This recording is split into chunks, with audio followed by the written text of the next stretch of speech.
ഇന്ന് നമ്മൾ തയ്യാറാക്കാൻ പോണത് വളരെ ടേസ്റ്റി ആയിട്ടുള്ള ഒരു മീൻ കറിയാണ്. അതും വളരെ എളുപ്പത്തിലാണ് തയ്യാറാക്കാനായിട്ട് പോണത്. തേങ്ങ അരച്ച് ചേർത്തിട്ടുള്ള അയലക്കറിയാണ് നമ്മളിന്ന് തയ്യാറാക്കുന്നത്. അപ്പോൾ നിങ്ങളെല്ലാവരും വീഡിയോ മുഴുവനായിട്ട് കണ്ട ശേഷം വീഡിയോ ഇഷ്ടമായെങ്കിൽ ലൈക്ക് ചെയ്യാനും ഷെയർ ചെയ്യാനും സബ്സ്ക്രൈബ് ചെയ്യാനും ഒന്നും മറക്കരുത്.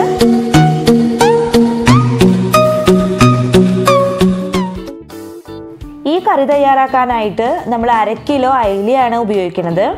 അത് നന്നായിട്ട് കഴുകി വൃത്തിയാക്കി കഷ്ണങ്ങളാക്കി മുറിച്ച് വെച്ചേക്കാണ്. ഇനി ഈ കറിയിലേക്ക് നമുക്കൊരു അരപ്പ് തയ്യാറാക്കി എടുക്കണം. അതിനായിട്ട് ഒരു മിക്സിയുടെ ജാറിൽ മെഷറിംഗ് കപ്പ് കൊണ്ട് 1 കപ്പ് തേങ്ങ ചിരകിയത് ചേർത്ത് കൊടുക്കുകയാണ്. ഒരു 10 ചെറിയ ഉള്ളിയും കൂടിയും ഇതിലേക്ക് ചേർത്ത് കൊടുക്കുന്നുണ്ട്. ഇനി പൊടികൾ ഓരോന്നായിട്ട് ഇതിലേക്ക് ചേർക്കാം. ആദ്യമായിട്ട് കാശ്മീരി ചില്ലി 1 ടേബിൾ സ്പൂണാണ് ചേർക്കുന്നത്. പിന്നെ ചേർക്കുന്നത് 3 ടേബിൾ സ്പൂൺ സാദാ മുളക് പൊടിയാണ്. കുറച്ച് എരിവ് കൂടുതലായിട്ടിരിക്കുന്നതാണ് നല്ലത്. ഇനി മല്ലിപ്പൊടി ചേർത്ത് കൊടുക്കാം. 1 ടീസ്പൂൺ മല്ലിപ്പൊടിയാണ് ഇവിടെ ചേർത്തേക്കുന്നത്. അതുപോലെ തന്നെ 1/2 ടീസ്പൂൺ മഞ്ഞൾപ്പൊടിയും കൂടിയും ചേർത്ത് ഫൈൻ പേസ്റ്റാക്കി അരച്ചെടുക്കാം. മീൻകറി എപ്പോഴും മൺചട്ടിയിൽ വെക്കുന്നതാണ് നല്ലത്. ഒരു മൺചട്ടി എടുത്തിട്ട് ഈ മിക്സി ജാറിലെ അരപ്പ് മുഴുവനായിട്ടും അതിലേക്ക് ഇട്ട് കൊടുക്കുകയാണ്. അരച്ചെടുത്ത ജാറിലേക്ക് തന്നെ ആവശ്യത്തിന് വെള്ളം ഒഴിച്ചിട്ട് ഒന്ന് കഴുകി ഈ ചട്ടിയിലേക്ക് ഒഴിച്ചു കൊടുക്കാം.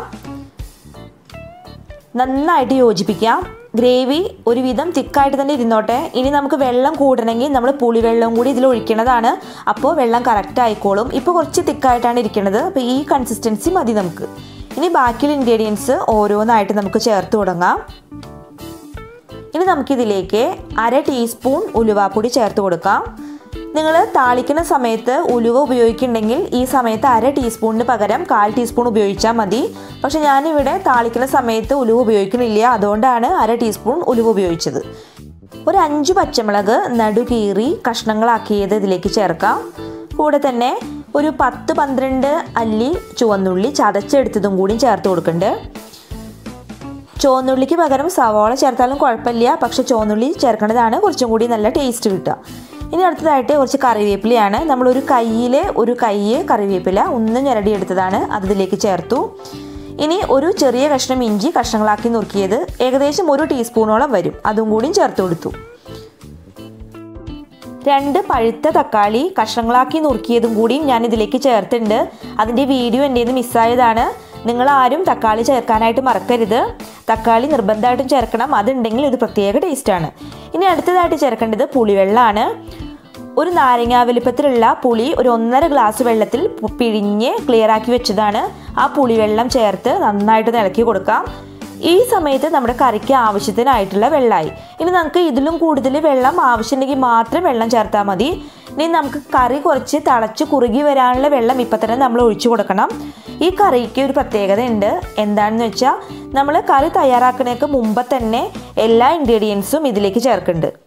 ഉപ്പ് ചേർത്തിട്ടുണ്ടായിരുന്നില്ല. അപ്പോൾ ആവശ്യത്തിനുള്ള ഉപ്പും കൂടി ചേർത്ത് കൊടുക്കുകയാണ്. ഇനി നമുക്കിത് ഗ്യാസ് സ്റ്റവിലേക്ക് വെക്കാം.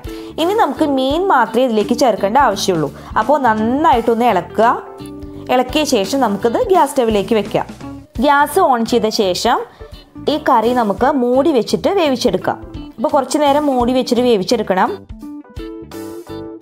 കറി നന്നായിട്ട് തിളച്ച് തുടങ്ങിയാൽ നമുക്കിതിലേക്ക് മീൻ കഷ്ണങ്ങൾ ഇട്ട് കൊടുക്കാം. നമ്മൾ ഇല കഷ്ണങ്ങൾ ഓരോന്നായിട്ട് ഇട്ട് കൊടുക്കുകയാണ്. മുഴുവനായിട്ടും ഇല കഷ്ണങ്ങൾ ഇതിലേക്ക് ചേർത്ത് കൊടുക്കാം. ഒരു കയ്യിൽ വെച്ചിട്ട് നന്നായിട്ട് ഇളക്കി യോജിപ്പിച്ച് ഒരു മൂടി കൊണ്ട് മൂടി വെച്ചിട്ട് ഒരു 20 മിനിറ്റ് നേരം ലോ ഫ്ലെയിമിൽ കുക്ക് ചെയ്തെടുക്കാം. ലോ ഫ്ലെയിമിൽ കുക്ക് ചെയ്തെടുക്കുമ്പോൾ ഒരു 5 മിനിറ്റ് കൂടുമ്പോൾ ചെറുതായിട്ടൊന്ന് ചട്ടി ചുറ്റിച്ച് കൊടുക്കണം. 20 മിനിറ്റിന് ശേഷം നമ്മൾ മൂടി തുറന്ന് നോക്കുകയാണ്. ഈ സമയത്ത് മീനൊക്കെ നന്നായിട്ട് വെന്തുണ്ട്. ഇനി ഇതിൻ്റെ ചാറൊന്ന് കുറുക്കിയെടുക്കുക മാത്രമേ വേണ്ടൂ. അപ്പോൾ അതിനായിട്ട് ഫ്ലെയിം ഹൈ ഫ്ലെയിമിലായിട്ട് വെക്കുക. നന്നായിട്ടൊന്ന് വറ്റിച്ചെടുക്കുന്ന സമയത്ത് ഇതുപോലെ നാളികേരത്തിൽ നിന്ന് വെളിച്ചെണ്ണ തെളിഞ്ഞു വരും. അപ്പോൾ അതാണ് ഇതിൻ്റെ പരുവം. കണ്ടില്ലേ, എണ്ണ തെളിഞ്ഞു വരണ പോലെ വരും. അങ്ങനെയായി ചെറുതായിട്ടൊന്ന് കുറുകി കിട്ടിയാൽ നമുക്ക് ഫ്ലെയിം ഓഫ് ആക്കി കൊടുക്കാം. കാരണം ഇതൊന്ന് ഇരുന്ന് കഴിഞ്ഞാൽ കുറച്ചും കൂടി കുറുകും. അതുകൊണ്ട് ഈ സമയത്ത് നമ്മൾ ഫ്ലെയിം ഓഫ് ആക്കുകയാണ്. ഇനി നമുക്കിതൊന്ന് താളിച്ചെടുക്കാം. ചൂടായിട്ടുള്ള വെളിച്ചെണ്ണയിലേക്ക് ചെറിയ കഷ്ണങ്ങളാക്കി വട്ടത്തിൽ നുറുക്കി വെച്ചിട്ടുള്ള ചുവന്നുള്ളി ചേർത്ത് കൊടുത്തു. ഇതൊന്ന് മൂത്ത് കിട്ടിയാൽ ഇതിൻ്റെ ഒപ്പം തന്നെ കുറച്ച് കറിവേപ്പിലയും കൂടി ചേർക്കുന്നുണ്ട്. നമ്മൾ കടുകോ ഒലുവയോ ഒന്നും താളിക്കാൻ വേണ്ടിയിട്ട് ഉപയോഗിക്കുന്നില്ല. ഇതിപ്പോൾ നന്നായിട്ട് മൂത്ത് കിട്ടിയിട്ടുണ്ട്. ഇനി നമുക്ക് ഫ്ലെയിം ഓഫാക്കി കറിയിലേക്ക് ഒഴിച്ചു കൊടുക്കാം. നല്ല കട്ടിയായിട്ടുള്ള ചാറുള്ള രുചികരമായിട്ടുള്ള അയലക്കറി നമ്മൾ തയ്യാറാക്കി കഴിഞ്ഞു. തേങ്ങ അരച്ച് ചേർത്ത അയലക്കറിയാണ്.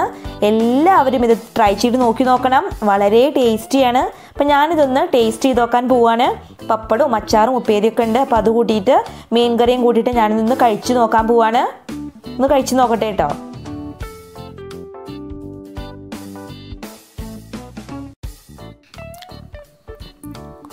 നല്ല ടേസ്റ്റുള്ള കറിയാണ്.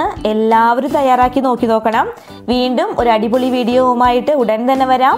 അതുവരേക്കും നന്ദി, നമസ്കാരം. Thank you for watching.